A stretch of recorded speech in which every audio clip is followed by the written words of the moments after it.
Welcome to AmA Media.2.0. I hope you find here what you were looking for. Thumbs up the video, share and subscribe if you haven't yet. Now let's get it. Enjoy. This led to his realization of the importance of the principle of contrast, which played a crucial role in his healing system. Reclus used the contrasting weather cycles to explain it, saying, "Atmospheric variations are of profound significance for any understanding of natural law." Detmar 1951-31. He searched for a suitable way to use heat along with cold for the cure of the sick. He found steam to be the best method for treating colds and other diseases which ran their course without fever. After experiencing steam baths, he invented the bed steam bath in 1847. He described its construction and use in a long article in Der Wasserfreund, The Water Friend, and justified the introduction of external heat into the cold water cure. We imitate the chilly stage of the acute healing process of nature by making the different cold water applications to produce varying degrees of reactionary warmth. It is rare, however, that we achieve increased fever temperature. We are therefore justified in imitating nature in its contrast stage by producing an acute artificial heat.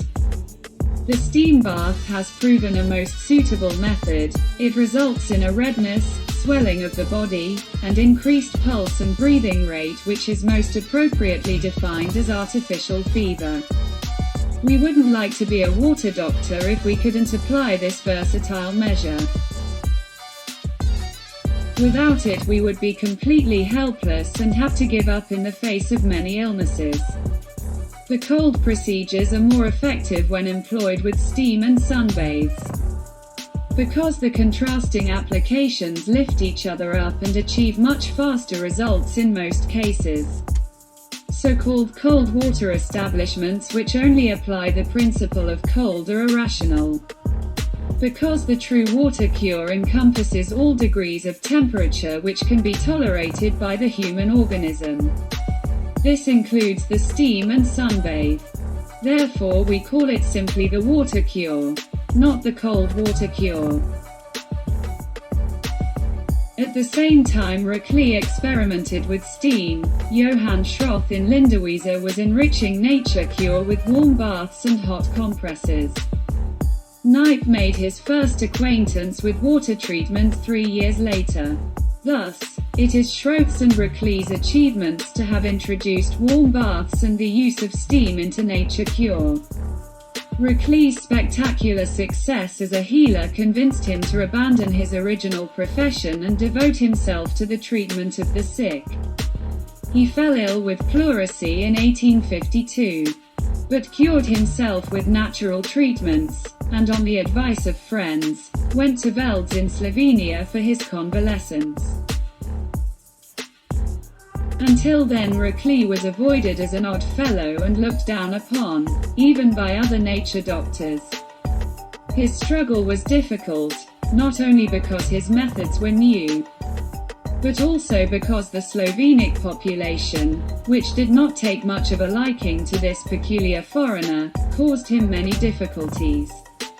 Each time he emerged as the victor against his jealous medical foes. When his patients tested that he had alleviated illnesses which could not be helped by the physicians, the judge remarked, "Then we must be glad to have such a man in the country." Reclus ended this hate campaign by transferring the medical direction of his establishment to a licensed physician or proxy. In this way the witch hunt of the medics could no longer find a target. AmA thanks you for tuning in. Please leave a comment. Grant me until the next video. Peace and much love to all. Lobby.